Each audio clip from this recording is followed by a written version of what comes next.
Hello and welcome to Amigo's Retro Gaming.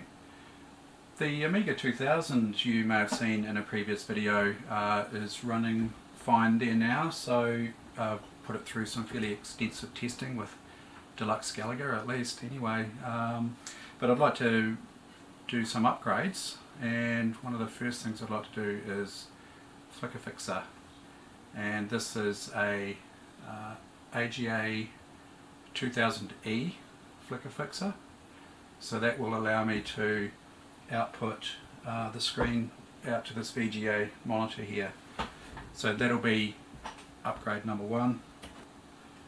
And another upgrade I'd like to do is the accelerator card. A2630 accelerator, includes a Motorola 68030 processor, so that will speed things up. Pretty sure it's got RAM on board. Also this hard drive controller, and this controller actually came out of this computer, so it's got an operating system installed.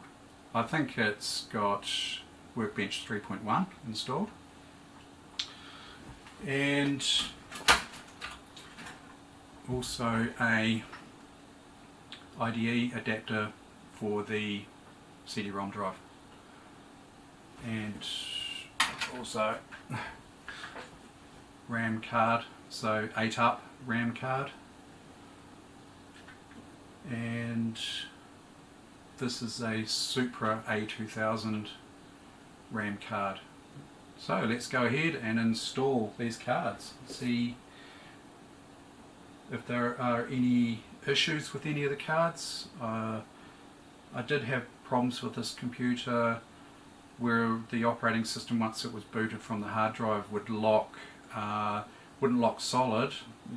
The multitasking clock timer would come up, the window wouldn't fully populate all the icons, you could still move the mouse. I'm not sure whether that could be related to the problem I had originally with the 68000 processor and the reseating I did in the previous video, or whether there's a card that I've taken out that could have been faulty. So maybe it's one of those RAM cards, I don't know. So I'm just going to go ahead and put each one back in individually and test the machine as I go.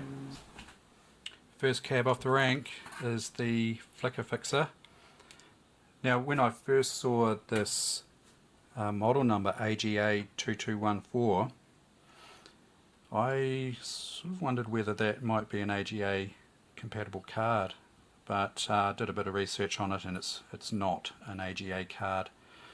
The export, I think, from what I've read, denotes that it's a PAL region, not NTSC, so that's perfect for New Zealand here, being a PAL system. So just slot that into the card slot there, power it on. I didn't have any problems with this display adapter, so it should all be working. Yep, okay, that's great. Okay, next is the accelerator. I've booted the computer and held the two mouse buttons down, and you get this standard early startup control screen on the A2000, and when I plug in this card, this expansion, it's an accelerator, we should get a different menu when I hold the two mouse buttons down. Accelerator cards plug into this slot here, and it's a specially designed and dedicated slot. It's as opposed to these ones here, which are the Zorro 2 slots. So it should just slide down in here.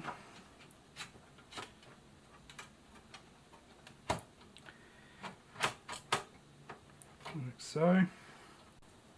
Right, ready to power on again. I'm going to hold the two mouse buttons on the mouse.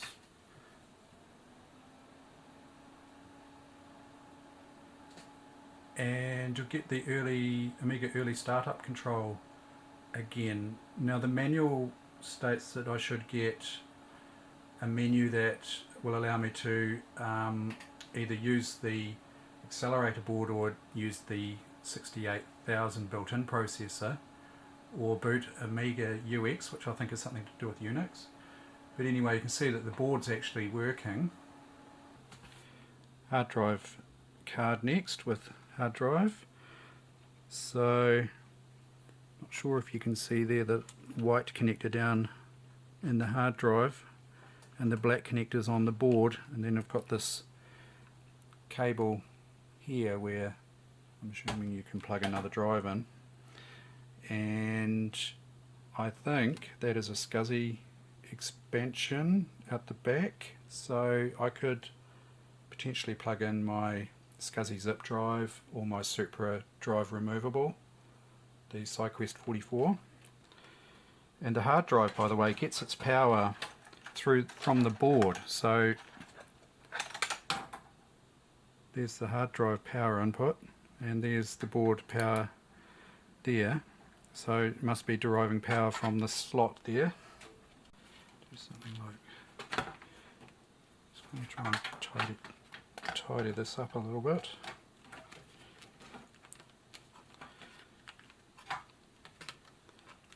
Okay, try and fit this all down in between nice and tidily.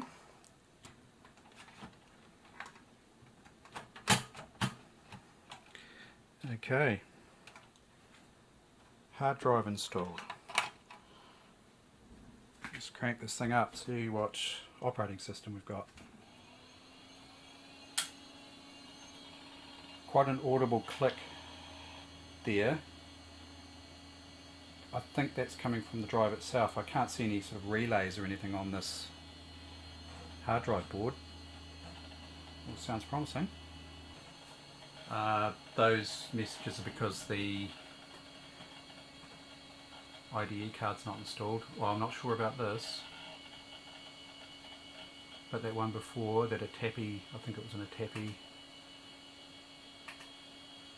the tandem device CDFS, that's because the IDE card's not plugged in for the CD-ROM drive. Okay, so this came out of a working system, obviously it's all been sort of pre-set up. Now version, kickstart, yeah, so Workbench version 45.1, does anyone know that off the top of their head? I don't, so I'll just quickly look that up. It's a bit of a noisy beast. I think this fan and the power supply is possibly needs replacing. The version 45.1 Workbench is Workbench 3.9, so that's pretty handy. I'm going to take stock of the RAM that's in this machine at the moment, because there is some RAM, I'm sure, on that accelerator card. So we've got memory, 2 megabytes fast RAM, expansion memory, I'm assuming that's the one on the card, that's 2 meg on the card, 1 meg chip RAM, chip memory, and that's it. Okay, let's see how we go for speed here.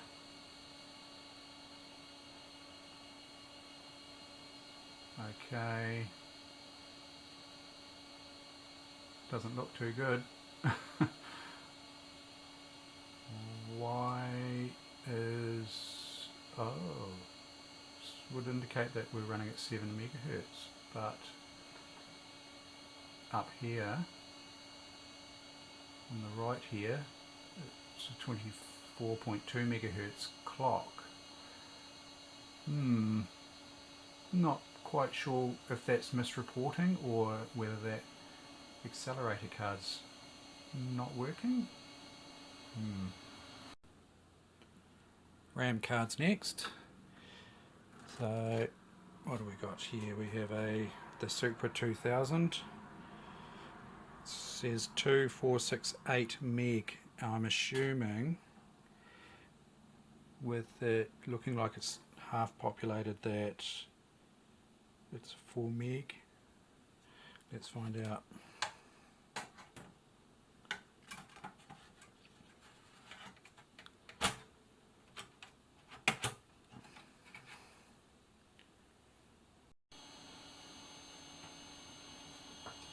Okay, memory. 2 meg fast RAM, that will be the expansion accelerator card. 4 meg, there we go. 4 meg expansion fast RAM, and the local 1 meg on the board, on the motherboard.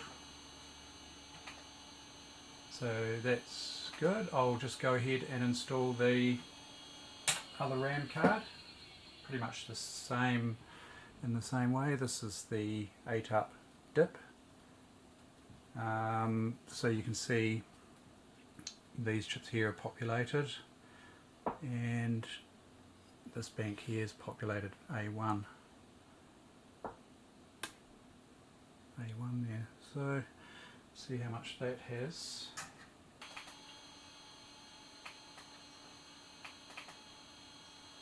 I don't know if you've noticed, but the screen looks different now to what it did before, and I didn't get that message about the intuition. So I'm not sure whether that's related to installing that other card or not, I don't know. Anyway, memory, 4 meg fast RAM, expansion, 4 meg, another 4, 1.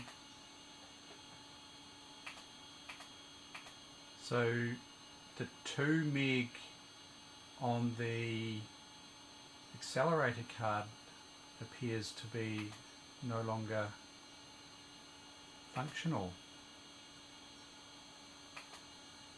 It's interesting.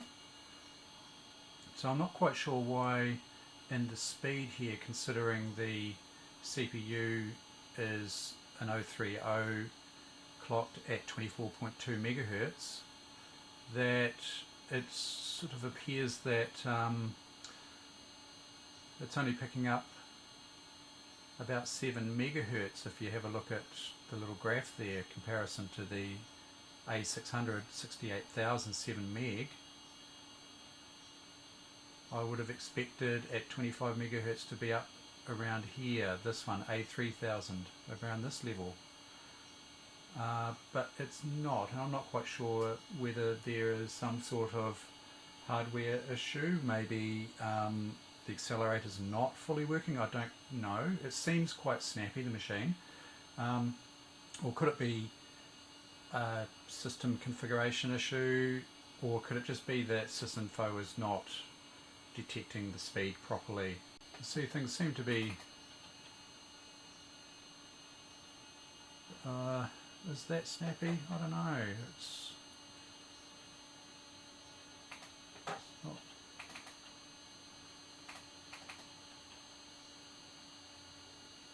Yeah, I don't know. I've got another A2630 here, identical card, so let's see if that makes a difference. Well, this is interesting. Now I'm getting, when I hold the two mouse buttons down, I'm getting this menu, which is what's expected when you hold the mouse buttons down on boot, when you have an A2630 installed. So maybe I've got a faulty card here. But anyway, let's have a look at what's Sysinfo reads now. Ooh, some weird noise came from the hard drive there.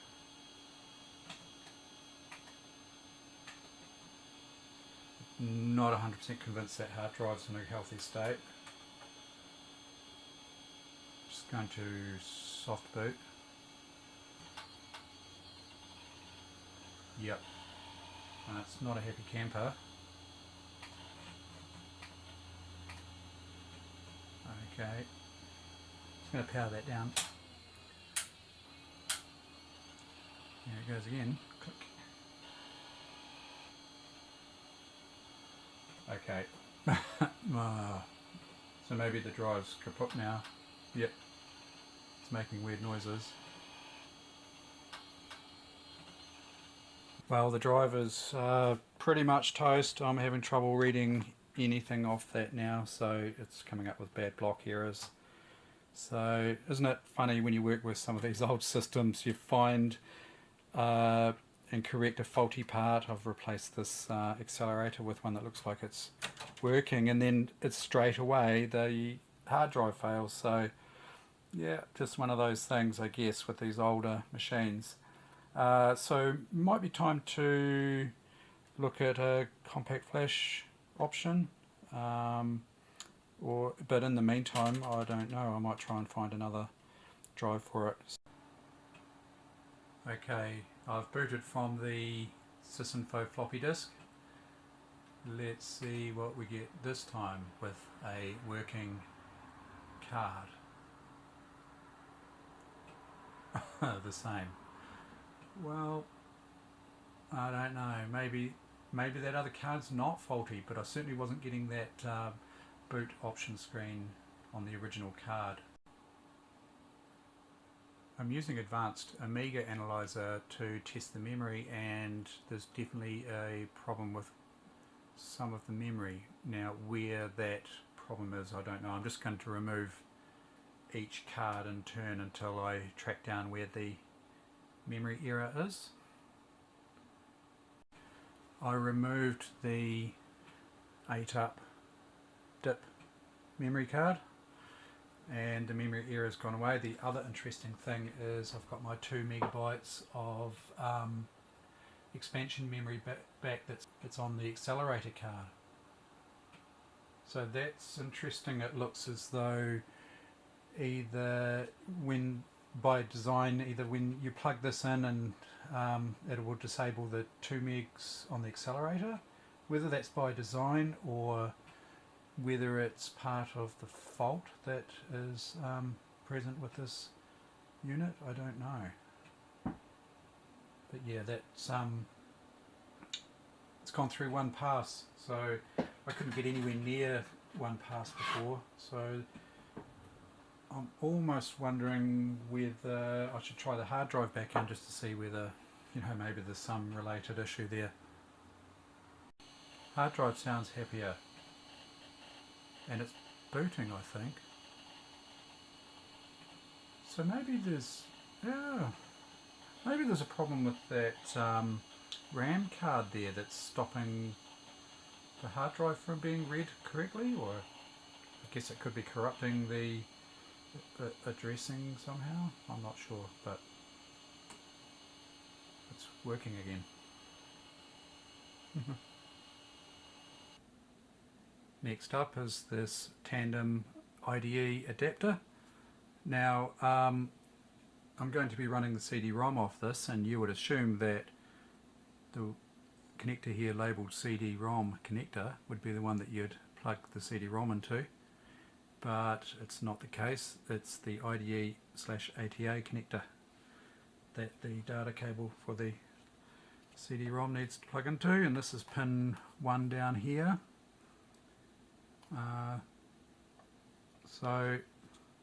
And you can see again we've got twink here matches twink here. Handy, eh? And that will plug in like so into the Zorro slot. Yeah. So there we have no errors relating to the tandem device because it's connected and obviously talking correctly to the CD-ROM. No intuition errors, that's great. The screen looks fine. We'll try some Superfrog, a Superfrog CD. Oh yeah, just picked it up there. Let's get this out of the way. Anchor. There we go.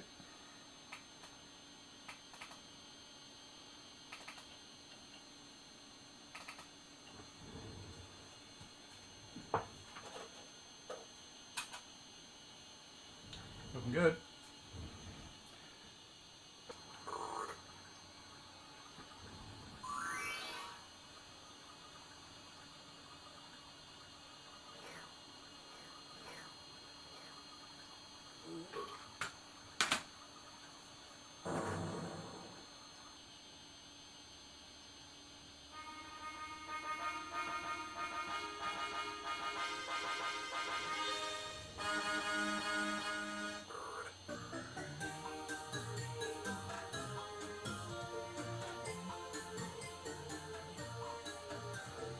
That's looking good.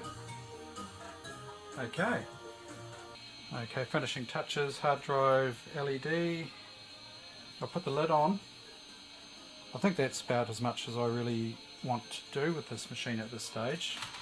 I will get it back up at the hard drive, probably be quite handy. So there we go, all back together and ready to try out. These things weigh a ton. Yeah. And matching beige. We love these old beige boxes, don't we? Man, this thing's heavy. So that's it pretty much for this one. I would there's a few things I'd like to do here with this machine is clean up these floppy disk drives, give them a wee service, re-socket that CPU to make the machine a bit more reliable, and I think that's about it for this machine in the meantime. So I'm going to try out some SuperFrog.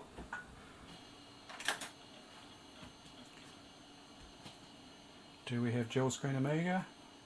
Yes. Not very happy on this little 1084S monitor though. Okay.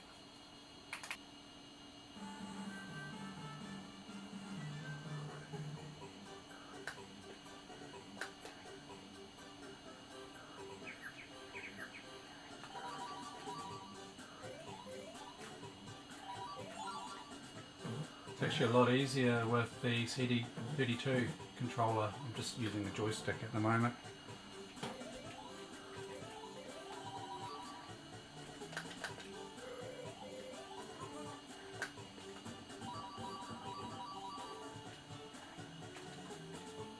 Up for jump. Don't we love up for jump?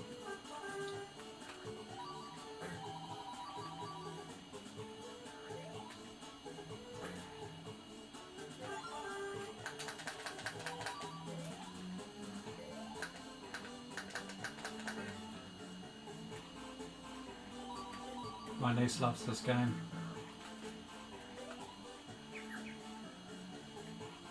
She makes me play it every time she comes over,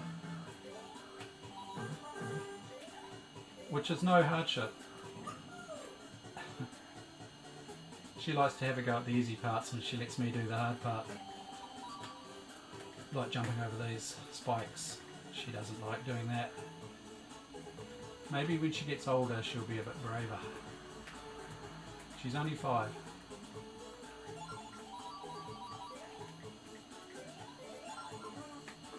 Oops. Well, there you go. All up and running. That hard drive's dodgy. I would like to get it back up of that as soon as possible. So, yep, I may end up doing a video on that one. So yeah, thank you very much for watching.